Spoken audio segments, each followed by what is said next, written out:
Com você conectado com o mundo, hoje em dia está no ar, hoje em dia é seu, hoje em dia é nosso. Que Deus te guarde, te proteja e te faça companhia. E que essa sexta-feira seja produtiva e abençoada para você em todo lugar do Brasil e do mundo que nos acompanha sempre com enorme carinho. Vamos continuar trazendo o melhor da informação para você que liga e se liga todo dia, o dia todo, junto com a gente aqui na Rede Record de Televisão. Um menino de 12 anos, preste atenção, de 12 anos, morreu e outro da mesma idade foi apreendido depois de trocar tiros com a polícia. Eles foram perseguidos por uma viatura depois de roubar um carro em um condomínio. E de acordo com a PM, a dupla tem passagens por furto, roubo, tráfico, ameaça e assédio. A troca de tiros entre policiais e os dois adolescentes foi na rua José Ramon Urtiza, na região do Morumbi, zona sul de São Paulo. Os dois meninos de 12 anos estavam num carro importado. De acordo com a polícia, eles pularam o muro de um condomínio, roubaram o carro e saíram sem que o porteiro percebesse. Na rua, eles foram perseguidos por policiais que já tinham sido avisados sobre o roubo. Durante a fuga, eles bateram em vários carros. A perseguição durou cerca de 15 minutos e só terminou quando o adolescente que estava ao volante perdeu o controle da direção e bateu em um ônibus. Segundo a polícia, ele desceu atirando contra os PMs, acabou baleado e morreu na hora. O outro foi apreendido. Segundo a polícia, os menores já tinham várias passagens por furto, roubo, tráfico, ameaça e assédio. 12 anos de idade, com uma extensa ficha criminal como essa, meu Deus do céu. Retrato atual do Brasil. 23 pessoas foram presas suspeitas de pertencer a duas quadrilhas especializadas em roubo de cargas. A polícia chegou até um imóvel onde ficam os caminhoneiros sequestrados. Acompanhe. Para quem olhava de fora, a casa no Jardim Alice, em Guarulhos, na Grande São Paulo, não despertava suspeita. Mas lá dentro ficavam sequestrados motoristas de caminhão. O imóvel que servia de cativeiro é sujo e bastante bagunçado. No quarto há um berço, uma cama de casal e dois bancos de carros.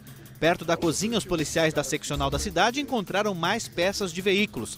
18 pessoas foram detidas. A Polícia Civil diz que elas fazem parte de uma quadrilha de roubo de carga. Este caminhão carregado com cebola foi recuperado pelos investigadores. Durante os crimes, os bandidos agiam sempre da mesma forma. Dois carros passavam pelo caminhão e davam sinal para o motorista, dizendo que a lona estava solta. Quando o caminhoneiro parava no acostamento, era rendido pela quadrilha. O motorista era levado para o esconderijo, onde ficava até 2 dias trancado. Enquanto isso, a carga desaparecia. Estas prisões em Guarulhos não são por acaso. A posição geográfica do município atrai as quadrilhas. 4 importantes rodovias passam pela cidade. Quando a carga não é roubada por aqui, a cidade e bairros vizinhos servem de esconderijo. Estas 181 máquinas de lavar roupas foram roubadas na região de Sumaré, no interior do estado. Estavam guardadas em um galpão na Vila Maria, em São Paulo, limite de município com Guarulhos. 5 homens foram presos em flagrante, incluindo pai e filho.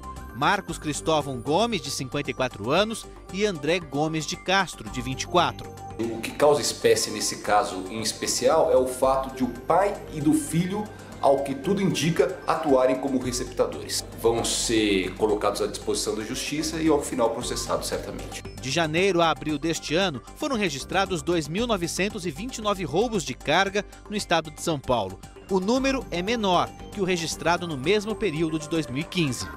Muitas mercadorias, produto do roubo de carga, são comercializados diretamente, mas outros são vendidos livremente pela internet.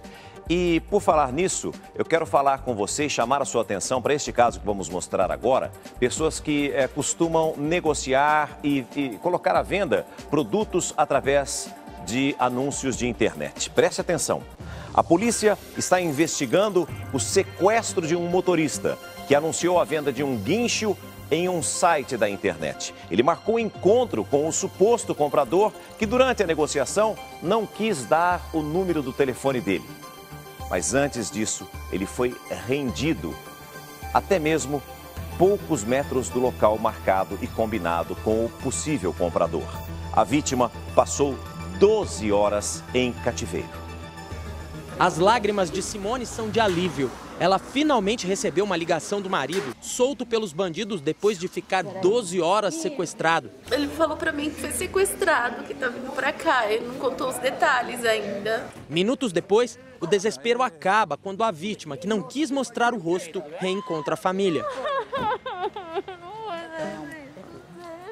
Segundo os parentes, o motorista chegou a anunciar o guincho num site de vendas pela internet e recebeu uma proposta. Aí o cara ligou pra ele, só que queria só conversar pelo chat. Ele foi encontrar o rapaz pra negociar o carro, aí foi quando ele sumiu, a gente perdeu o contato com ele. Anunciou, só que aí o rapaz não queria dar o telefone, a gente ainda falou pra ele não ir.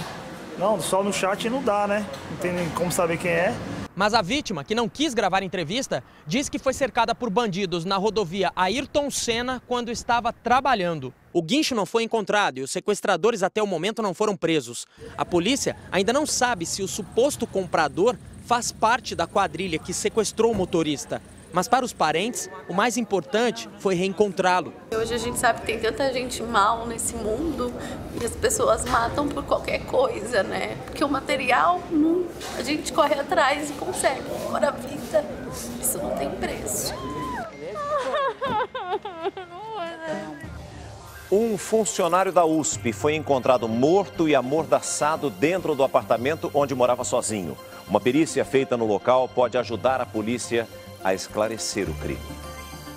Uma morte cercada de mistérios. Mesmo morando longe da família, Jorge Reis Rodrigues, de 48 anos, sempre mantinha contato e voltava para Minas Gerais uma vez por ano para rever os parentes. No Natal ele esteve lá, estava alegre, estava bem, estava tranquilo. Jorge veio para São Paulo ainda adolescente, há mais de 30 anos. E, segundo os parentes, trabalhou quase toda a vida na USP. Ultimamente, atuava no setor administrativo do Instituto de Psicologia da Universidade. Mas o proprietário do sobrado onde ele foi encontrado morto contou à polícia que o inquilino não ia para o trabalho há 4 meses e tinha passado a abusar do consumo de bebida alcoólica.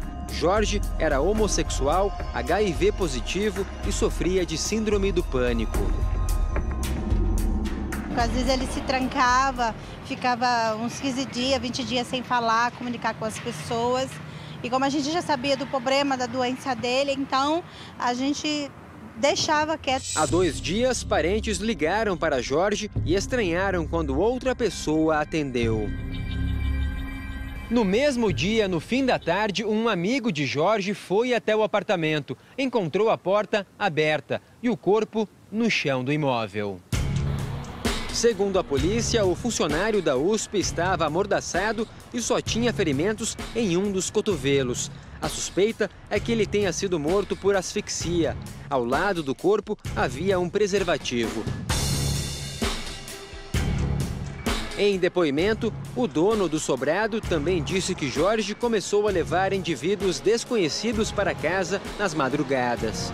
Não chegou a falar nome, não chegou a dar detalhes, só falou que estava saindo com alguém que estava namorando, como ele falava dos causos dele por cima. Uma mochila de outra pessoa foi encontrada no local. Segundo tive informação, a polícia achou a identidade do suspeito no quarto. A polícia não descarta nenhuma hipótese. Ainda quer ouvir mais familiares e vizinhos. Parece que ele roubaram o celular dele, entendeu? Então eu creio que foi por causa do celular. Também aguarda a análise das impressões digitais colhidas no apartamento e o laudo sobre a causa da morte.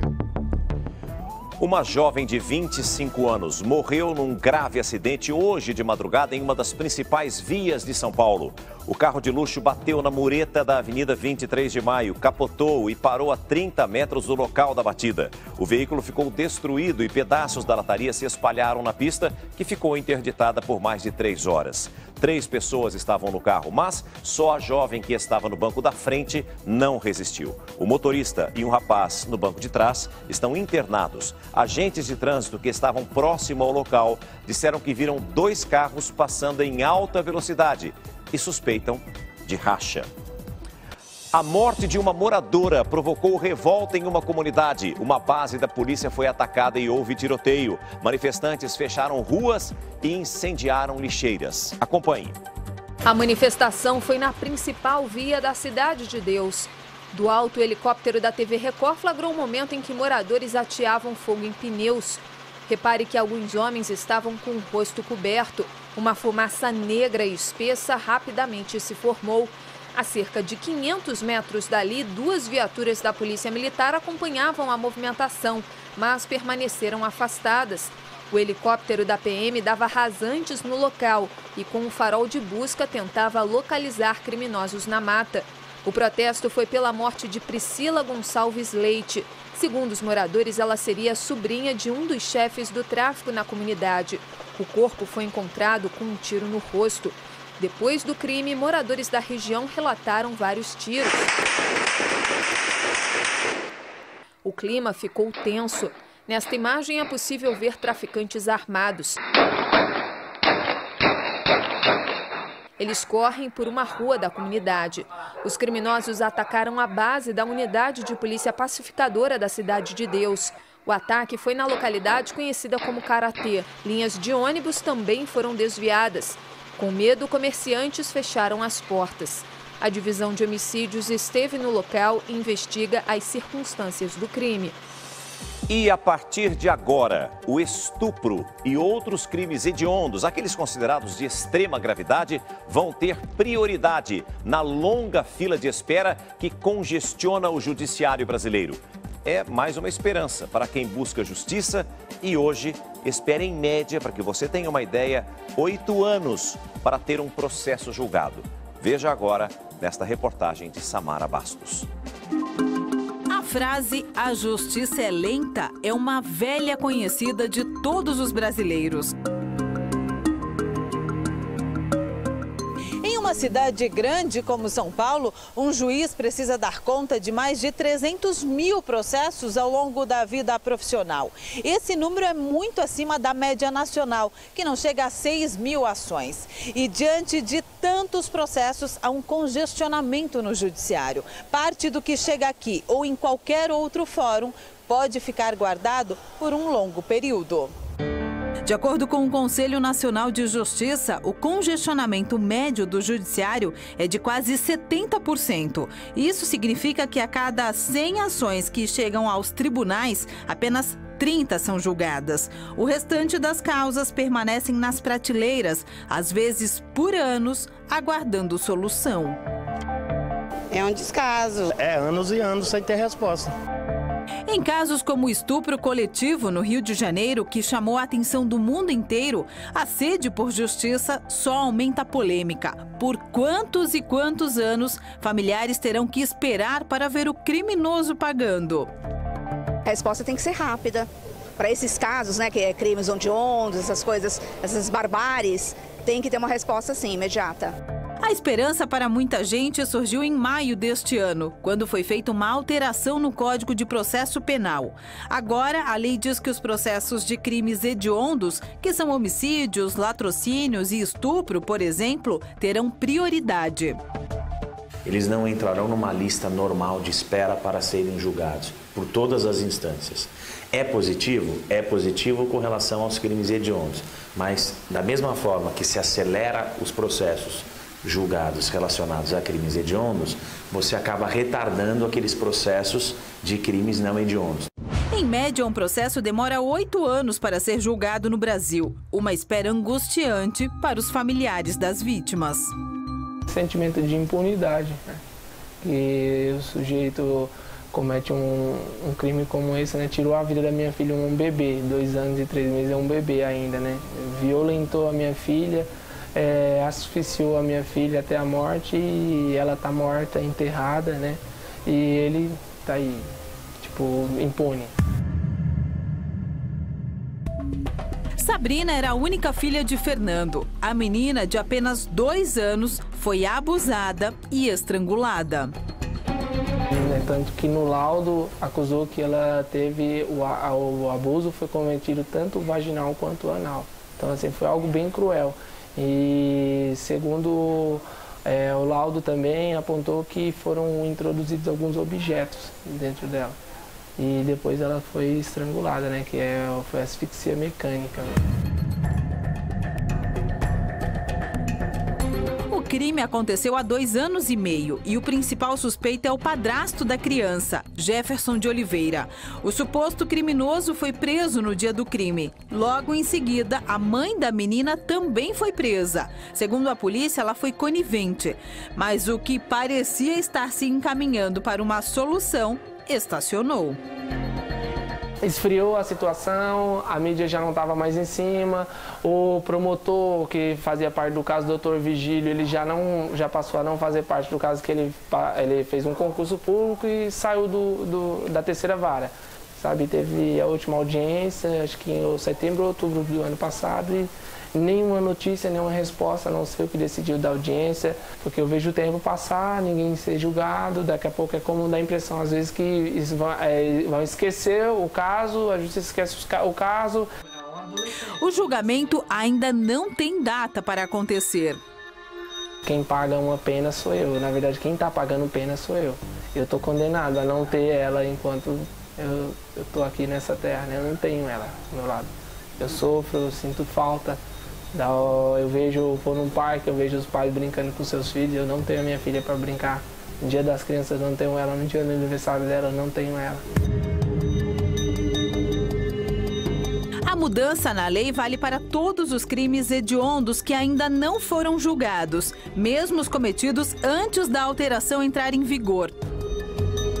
Esse dispositivo, por ter uma característica processual penal, ele retroage, então ele não se refere a fatos praticados apenas a partir da vigência da lei, que foi maio de 2016. Qualquer processo hoje em andamento relacionado a crime hediondo, ele passa a ter preferência.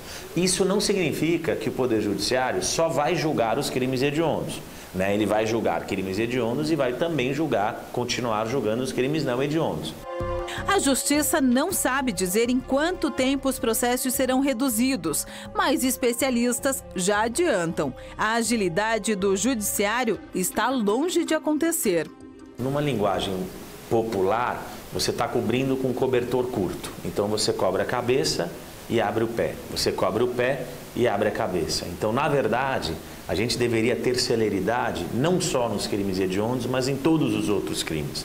Esse é o grande objetivo. E para que isso aconteça, eu não tenho a menor dúvida, temos que ter mais funcionários públicos, temos que ter mais juízes, temos que ter mais membros do Ministério Público, temos que ter mais cartorários, temos que ter um investimento maior na tecnologia para a investigação, na celeridade da investigação. Sem estas providências, não teremos processos rápidos e, consequentemente, justos e um sentimento maior de perda de impunidade, um sentimento maior de justiça. Fernando, que sofre com a saudade da menina, não vai desistir. Fazer com que o assassino da filha pague pelo crime virou missão. Não existe vingança dentro do meu coração, sentimento de vingança. Eu posso falar olhando nos olhos, então eu só quero que se cumpra a justiça, né? Porque a própria Bíblia diz, bem-aventurados que têm sede e fome de justiça, porque serão fartos. E eu quero justiça.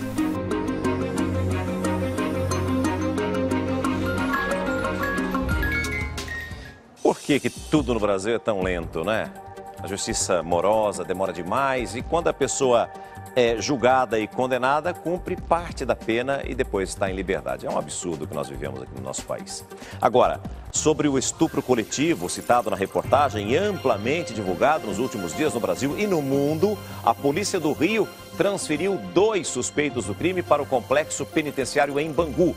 Todos os detalhes direto do Rio de Janeiro com a nossa repórter Fernanda Sanches. É com você, Fernandinha.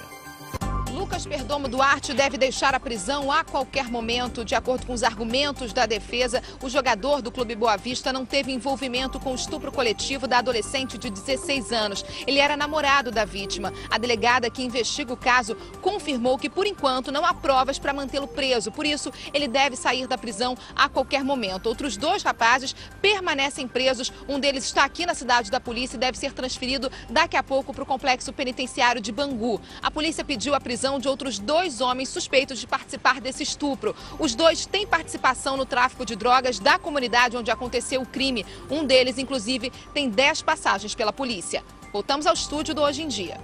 Obrigado, Fernanda. E olha, o estupro dessa adolescente no Rio de Janeiro causou uma onda de protestos e de discussão sobre o respeito ou a falta de respeito com as mulheres. Também acentuou a discussão sobre o machismo, assuntos que deveriam ser debatidos já na escola, segundo defendem alguns especialistas.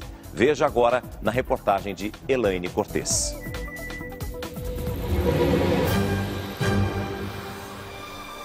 A cada hora, uma mulher é estuprada só no estado de São Paulo. A cada 3 minutos, 5 mulheres são espancadas no Brasil.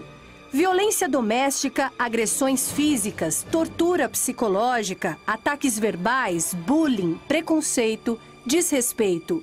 Tudo isso ainda é muito comum entre os sexos opostos em pleno século XXI. Ninguém muda de cultura do dia para a noite. Isso é um processo. E esse processo ele precisa ser contemplado e fortalecido pela própria sociedade. Números, crimes, casos que provocam a sociedade para uma reflexão. A igualdade entre gêneros é uma realidade? Nós ainda vivemos numa cultura machista? Homens e mulheres se respeitam de fato? Essas respostas começam primeiro em casa, na educação das crianças. Duda no mundo do João. O da Duda venceu. João no mundo da Duda. E os 2 no mesmo universo. Parece só brincadeira, mas o impacto é sério. A igualdade entre homens e mulheres vai muito além de juntar carrinhos e bonecas. E por incrível que pareça, é neste cotidiano infantil que eles aprendem sobre respeito. Desde pequenininho, assim, porque se a gente não tem respeito dentro de casa e a gente não consegue transmitir isso para eles, como que eles vão interpretar isso lá fora? Nos mínimos gestos, João e Duda são ensinados que deveres e direitos são comuns aos 2. Vai além disso, né? Do rosa, do azul, menino faz isso, menina só pode fazer aquilo. Porque a base de tudo é a família. Então a gente já começa a explicar desde criança. E não duvide, eles entendem bem a mensagem. João tem 9 anos, Duda 6. Tempo suficiente para perceber que o desrespeito continua entre meninos e meninas das novas gerações. Que às vezes eles estão correndo, eles empurram as meninas e eles sabem que eles empurram, mas não pedem desculpa. Ele bateu numa menina lá na minha classe. E o que você achou disso? Eu achei feio, faltando educação nele. Na internet, o assunto é debatido. Um teste revela o preconceito. Os produtores pedem que adultos corram como meninas. E eles correm cheios de trejeitos, um estereótipo de fraqueza. Depois é a vez das crianças correrem como meninas. E elas simplesmente correm. Um desses vídeos foi parar na sala de aula. Este reproduz um diálogo entre um feto do sexo feminino com o pai. O bebê diz que será menina e pede proteção contra o machismo. Este colégio tem uma disciplina para discutir os temas que mais afetam nossas relações. E o senso crítico é aguçado. O que eu posso fazer? O que a gente pode fazer para mudar um pouco essa realidade? O trabalho começou a partir de uma observação. Os alunos traziam de casa uma necessidade. Ainda tem crianças que vêm aqui com um comportamento que ainda mostra um lado mais machista, né? Então, a discriminação na hora de um jogo, as piadas machistas e outras questões que a gente vai percebendo em sala de aula e tenta colocar em discussão para que eles possam perceber que esse é um comportamento que não é aceitável em pleno século XXI. Mas os conteúdos são para todos. Para ser machista não precisa ser homem. Porque é uma questão importante também. Muita menina é machista. Quando ela, por exemplo, se sente no direito de criticar a roupa de uma colega, de chamar uma colega por um nome, por exemplo, feio, por causa do comportamento da colega. Ela tá usando uma blusa curta só para mostrar para o menino, como se ela estivesse vestindo para eles e ela não pudesse dar uma roupa porque ela quer, assim. Acontece muito entre as meninas. E as reações logo aparecem com mais histórias. Meu cabelo é grande. Meu avô, ele era do exército, ele falou, não deixa o cabelo crescer tão grande, essas coisas. Por quê? Sei lá, coisa de mulher. Para de chorar, você não pode ser assim, você tem que ser homem, ser, sei lá, líder. O estupro coletivo que repercutiu nas redes sociais nos últimos dias aconteceu no Rio de Janeiro, mas é um caso do país. O que aquela adolescente enfrentou na comunidade da periferia carioca não é um problema que está longe dos grandes centros. A especialista alerta: o debate precisa continuar. Onde é que esses meninos vão discutir gênero? Gênero não é querer transformar menino em menina, nem menina em menino. Porque, afinal de contas, é na escola que eles têm lá os seus grupos de amizade, é na escola que eles namoram, é na escola que eles se encontram, é na escola que eles se divertem. Então, a escola é hoje o grande formador social desses nossos jovens.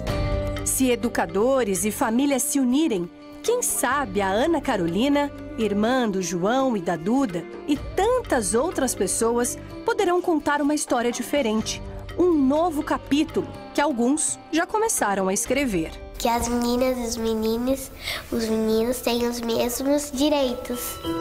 Eu acho que tem que respeitar as mulheres, porque elas, sem elas a gente não ia viver, porque a gente nasce delas. Nossa, meu Deus! Quem sabe, no futuro muito próximo, né? A Universidade de São Paulo vai instaurar uma sindicância para apurar a denúncia de estupro sofrido por uma jovem durante os Jogos Universitários em Sorocaba, no interior do estado. A direção do Instituto de Física, onde o suspeito do crime estuda, informou que vai trabalhar com o escritório USP Mulher para apurar todos os fatos. A vítima, estudante da Escola de Comunicações e Artes, afirma ter sido violentada durante uma festa universitária. Ela reconheceu o suposto agressor e registrou um boletim de ocorrência. Uma jovem de 19 anos, que seria garota de programa, foi morta dentro de uma boate. O assassino deixou claro que o crime seria um acerto de contas e conseguiu escapar. A jovem de 19 anos foi assassinada dentro desta boate, na BR-116, no bairro Tatuquara, em Curitiba. De acordo com a dona da boate, Beatriz chegou há pouco mais de uma semana por aqui e pediu emprego. Ela já estava dormindo quando o atirador chegou. Um homem a pé, que disparou 7 vezes contra a vítima. Logo depois, seguiu a pé e foi embora. A Divisão de Homicídios e Proteção à Pessoa passa a investigar o caso. Enquanto atirava, o assassino dizia para Beatriz aprender a não ser cagueta, ou seja, indicando que a vítima denunciou alguém e por este motivo foi baleada. Com medo, ninguém da boate quis gravar entrevista. O autor usava moletom e sequer se preocupou em esconder o rosto. Você que nos acompanha certamente vai se lembrar que na nossa edição de ontem, durante o Giro de Notícias, o Gustavo Marques, direto do Rio de Janeiro, trouxe como um dos destaques do Balanço Geral para os cariocas que a violência na Baixada Fluminense fez com que o prefeito de São João do Meriti decretasse estado de emergência. Ele ainda pediu ajuda das tropas federais para tentar diminuir a onda de criminalidade na região. Veja agora a reportagem completa. Uma cidade pede socorro. Ninguém tem mais liberdade para andar na rua, nem durante o dia, nem à noite.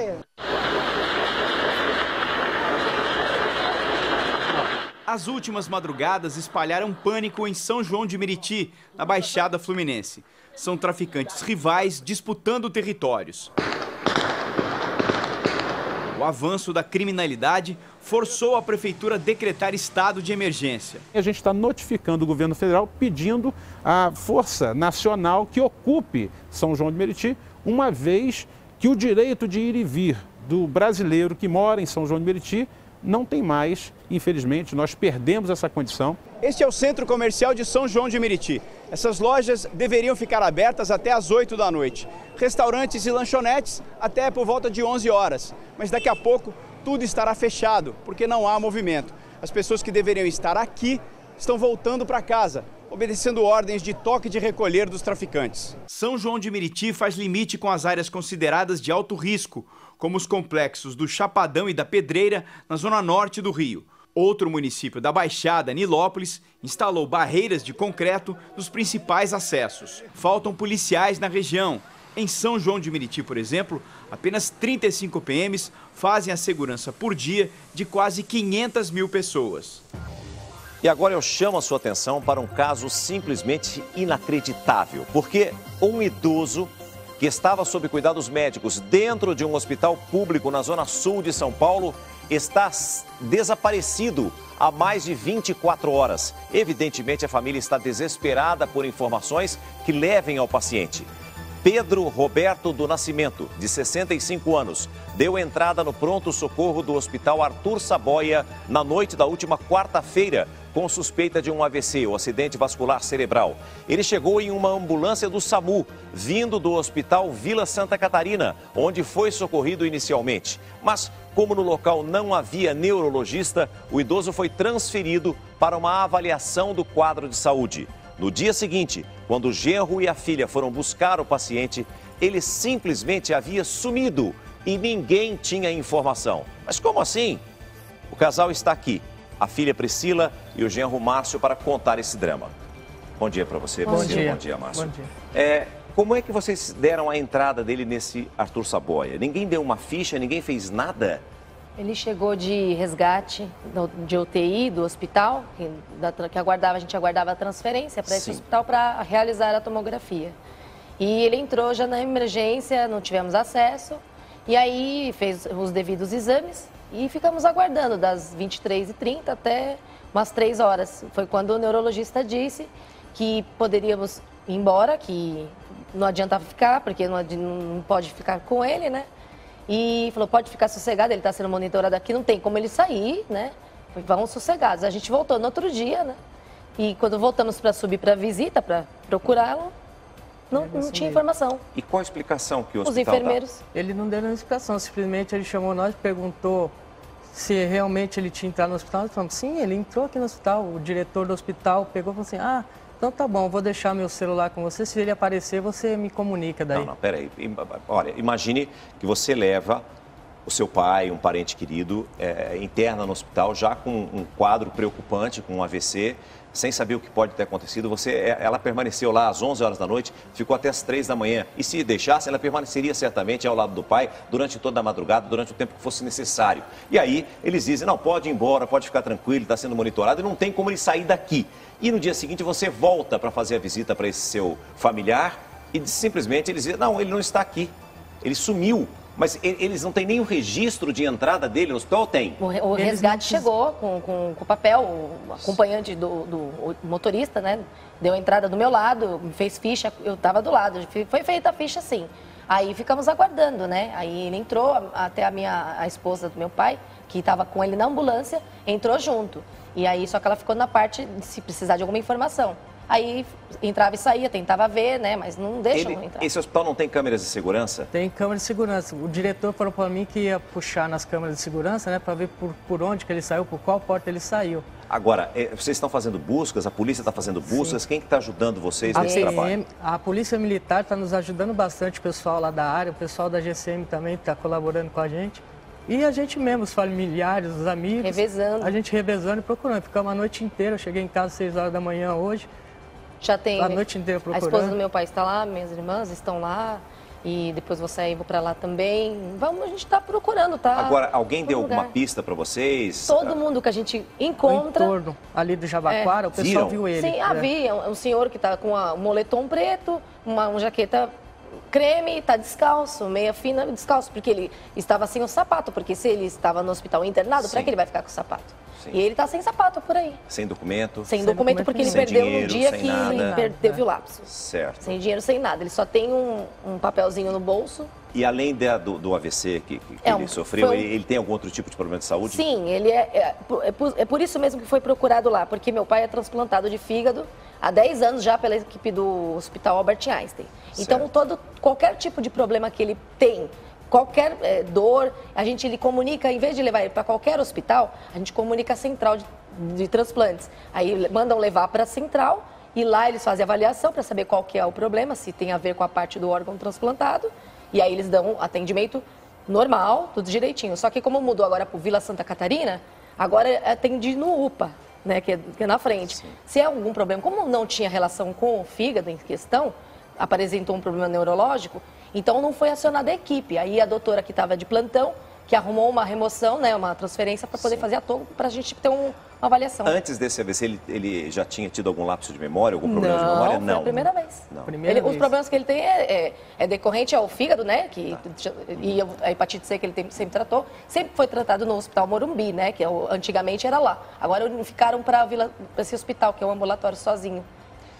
Em nota, a Secretaria Municipal da Saúde informou à nossa produção que haverá uma investigação interna para apurar o que aconteceu e que a direção do Hospital Saboia está em contato com a família para solucionar o caso o mais rápido possível. É inacreditável um caso que nós relatamos. Esperamos que ele possa ser encontrado. Você está acompanhando muitas imagens, fotos dele. Se você tiver alguma pista, por favor, ligue para a polícia, para que a polícia possa auxiliar a família.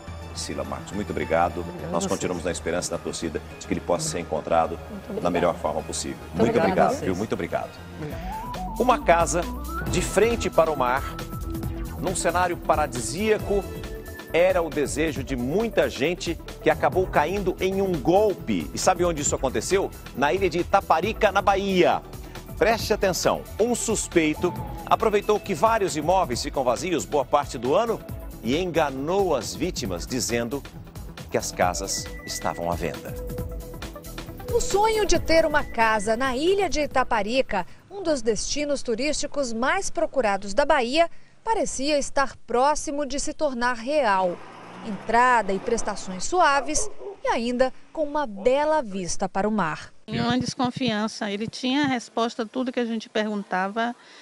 O suspeito de aplicar o golpe é Hamilton Marcelo Soares, que se passava por corretor. Ele é também funcionário da prefeitura local. Dizia que os imóveis tinham sido desapropriados por causa de dívidas com o IPTU e por isso iriam a leilão. Os interessados tinham que pagar um sinal para garantir a preferência. Eu paguei a entrada de 1.000 e 5 prestações de 300. Pelo menos 50 pessoas que tinham esse mesmo desejo também fizeram pagamentos e não desconfiaram da oferta, bem abaixo do valor de mercado. Acabaram caindo no golpe.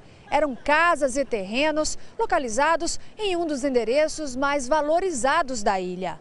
Esta aqui, a poucos metros do mar, está avaliada em R$500 mil.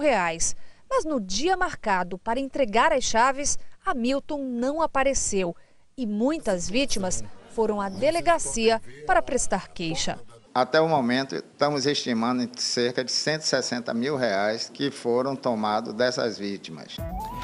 E um golpista tenta enganar famílias de pacientes que estão internados em um hospital público. Com todas as informações do paciente na mão e com a família sensibilizada, ele ligava e pedia dinheiro para a realização de exames. Veja.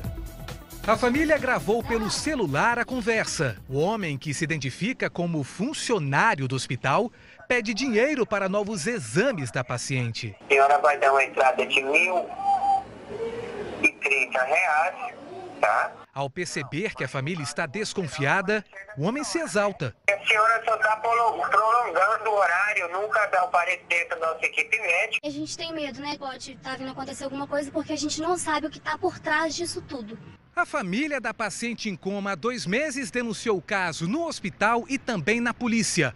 O homem ainda não foi identificado, mas a suspeita é de que ele seja um funcionário com acesso às informações dos doentes. Como eles têm acesso a essas informações, que são realmente muito precisas, a gente não sabe. O Hospital Júlia Kubitschek está ciente dos casos e espalhou cartazes pela unidade para alertar as pessoas. Nós estamos entregando também essa mesma orientação para eles no momento da internação. A polícia gaúcha tenta desvendar a morte de 5 pessoas da mesma família. Os corpos foram encontrados dentro de casa com marcas de tiros. Entre as vítimas, uma criança de 5 anos e um bebê. A dona da casa é de Santa Catarina e há pelo menos uma semana não era vista na região. Vizinhos achavam que ela tinha viajado, mas nos últimos dias começaram a sentir um cheiro muito forte. Eles achavam que podia ser um bicho morto, alguma coisa assim. Lourdes Felipe, de 64 anos, morava aqui há mais de 30 e era muito conhecida na vizinhança. Para nós, assim, uma pessoa maravilhosa. Ela era muito querida, muito alegre. Policiais tiveram que usar máscaras para entrar na casa, já que os corpos estavam em avançado estado de decomposição. 3 das 5 vítimas apresentavam marcas de tiros. Entre os mortos estão os 2 filhos da idosa e os 2 netos dela, uma criança de 5 anos e um bebê de 1 mês. O nenenzinho estava embaixo da mãe e aparentemente numa posição como se estivesse tentando proteger a criança, porque tinha um tiro nas costas dela. Os corpos foram encontrados por uma das filhas da dona Lourdes, que há alguns dias não conseguia contato com a mãe por telefone. Ela então decidiu vir pessoalmente aqui na casa, mas o portão estava trancado. Ela tocou a campainha, ninguém atendeu. Um chaveiro então foi chamado. Lá dentro, a família inteira estava morta. A mulher precisou ser amparada. Nenhum parente das vítimas quis gravar entrevista. O caso chocou moradores do bairro Jardim Itu Sabará, zona norte de Porto Alegre. Ela sempre foi uma boa pessoa, se dava com os vizinhos todos aqui. A polícia recolheu cápsulas, mas nenhuma arma foi encontrada na casa. Junto com o rapaz morto, os agentes recolheram substâncias parecidas com drogas, mas que estavam muito molhadas e que por isso vão passar por perícia. Por enquanto, também não é possível saber o motivo do crime. É muito cedo, muito prematuro para qualquer conclusão nesse sentido, de alguma linha que a gente possa seguir, de suspeito, de autoria, de motivação, muito prematuro para falar a respeito. E o acordo de delação premiada do ex-diretor da Petrobras, Nestor Cerveró, com o Ministério Público Federal, prevê que ele deixe a prisão no dia 24 deste mês e devolva 17 milhões de reais aos cofres públicos. A repórter Vanessa Lima tem todas as informações direto de Brasília.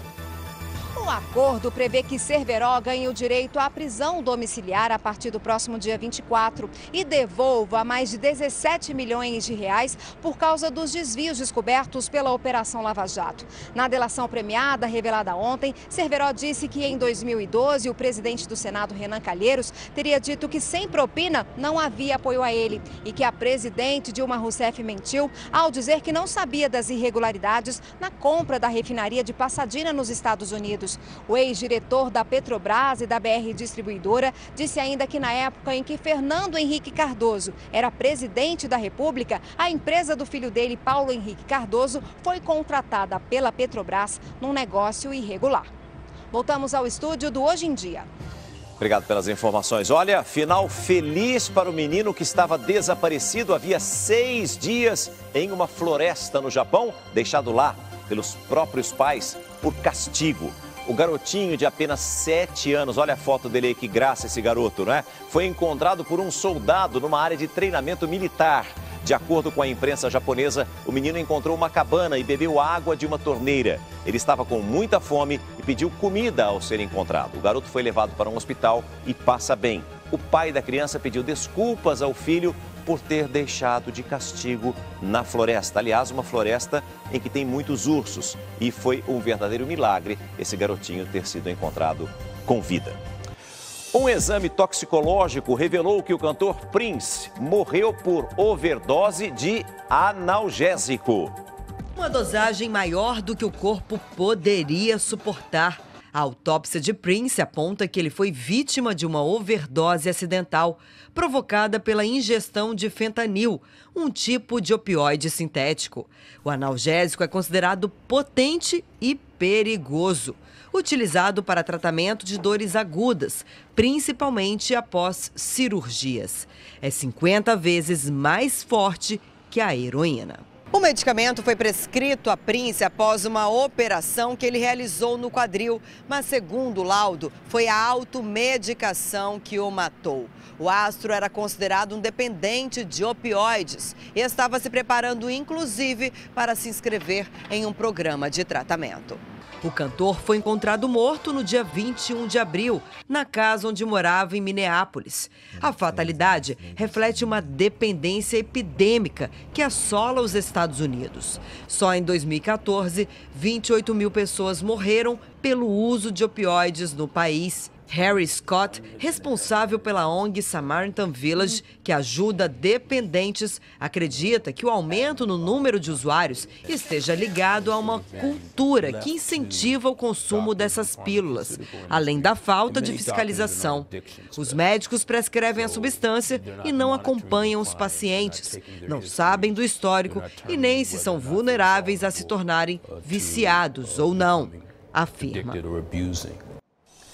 Ao menos 10 pessoas morreram e milhares estão desabrigadas após inundações em boa parte da Europa. Em Paris, que também está alagada, até mesmo as obras do Museu do Louvre estão sendo retiradas com medo das enchentes. A capital francesa está parcialmente debaixo d'água. É a maior enchente em 34 anos. O rio Sena, que corta toda a cidade, está quase 6 metros acima do nível normal e a previsão é que as águas subam ainda mais. O governo francês emitiu o alerta laranja, o segundo mais crítico para desastres naturais. Para evitar danos a uma das mais importantes coleções de arte do mundo, o Museu do Louvre ficará fechado nesta sexta-feira para a retirada de obras do seu depósito. Em outros países europeus, a situação é ainda mais crítica. 5 pessoas morreram na região da Bavária, no sul da Alemanha. Mais de 3.000 pessoas estão desabrigadas. Na Romênia, onde 2 pessoas também morreram, a situação é caótica. A grande enchente europeia inunda parte da Áustria, Bélgica, Luxemburgo e Hungria. A meteorologia não prevê melhoras significativas para os próximos dias e os temporais devem continuar. E agora você vai acompanhar a história de uma garotinha muito corajosa. Ela tem apenas 10 anos e enfrenta o medo e a violência com muita naturalidade para retratar o drama da guerra na região onde ela vive. Acompanhe.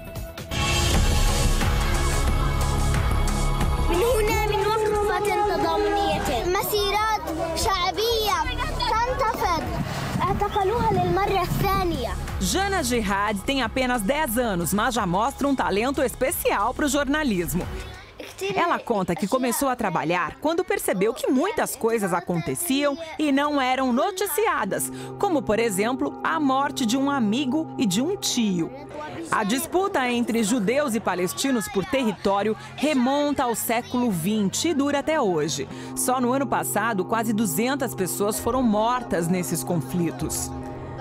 Jana não tem medo de denunciar opressões e injustiças. Com uma câmera nas mãos, a menina enfrenta autoridades e relata a violência diária vivida na região em reportagens que são postadas nas redes sociais.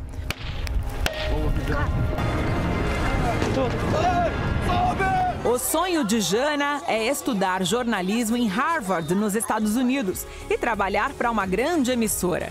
Ela quer usar essa vocação jornalística para contribuir com uma Palestina livre e pacífica.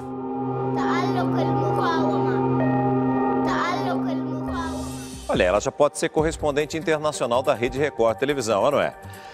Agora, deixa eu te fazer uma pergunta. Você ficaria irritado se alguém estacionasse em frente ao seu carro quando você tem o direito de sair por uma vaga? Você já imaginou, já aconteceu isso com você agora? Um chinês ficou furioso ao perceber que isso aconteceu com ele. Você vai acompanhar aí, o motorista do carro branco empurrou o próprio veículo contra esse Jaguar que vale nada mais, nada menos que, doeu até em mim agora, que mais de R$200 mil.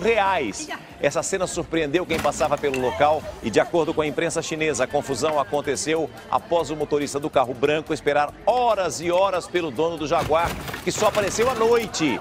O estrago foi tão grande e vai ser pago pelo motorista que provocou a destruição. Ele chegou a ligar, é isso? Ele ligou para a pessoa e falou assim, olha, seu carro está... então espera mais um pouquinho, estou ocupado aqui, não vai dar para tirar o carro agora não. Passa por cima, está com pressa, passa por cima. Olha aí o que ele fez, passou por cima. Olha o estrago, olha como ficou o Jaguar. Impressionante. E além de ter que pagar os prejuízos do Jaguar, o motorista do carro branco também foi multado. Depois de muitas reviravoltas, finalmente a cantora Madonna e o filho fizeram as pazes. Rocco voltou a morar com a mãe. O adolescente foi fotografado tomando café com alguns amigos em Manhattan, pouco antes de encontrar a mãe. Madonna e o ex-marido, o diretor de cinema Guy Ritchie, foram ouvidos na corte para falar sobre as condições em que Rocco voltará a viver com a mãe. O caso agora está no Supremo Tribunal de Nova York. A relação entre mãe e filho estremeceu muito no final do ano passado, quando o adolescente decidiu morar por um tempo com o pai em Londres, na Inglaterra. Na ocasião, Rocco revelou que se sentia muito infeliz, sendo obrigado a acompanhar a mãe durante as turnês. Depois que o filho saiu de casa, a cantora fez diversas declarações de amor nas redes sociais. Em abril, o adolescente foi fotografado bebendo e fumando embaixo de uma ponte no centro de Londres. E o cantor Justin Bieber, ídolo do público adolescente, do qual também eu sou muito fã, postou um vídeo nas redes sociais de um encontro dele com o craque Neymar. Os dois aparecem fazendo embaixadinhas no quintal da casa de Justin Bieber, nos Estados Unidos. Em apenas 5 horas, o vídeo teve mais de 2 milhões de visualizações. O cantor adolescente mostrou que tem domínio da bola. Não fez feio diante do craque brasileiro, não. Olha o Justin Bieber. Que categoria, meu filho. É impressionante, hein? Por falar em cantor, John Legend fez uma grande apresentação no primeiro jogo das finais do Campeonato de Basquete dos Estados Unidos. O cantor, que já levou prêmios como o Oscar e o Grammy, emocionou atletas e torcedores ao cantar o hino nacional americano. Essa apresentação aconteceu na Califórnia. O evento, de um dos esportes mais populares do país, foi assistido, evidentemente, por milhões de pessoas.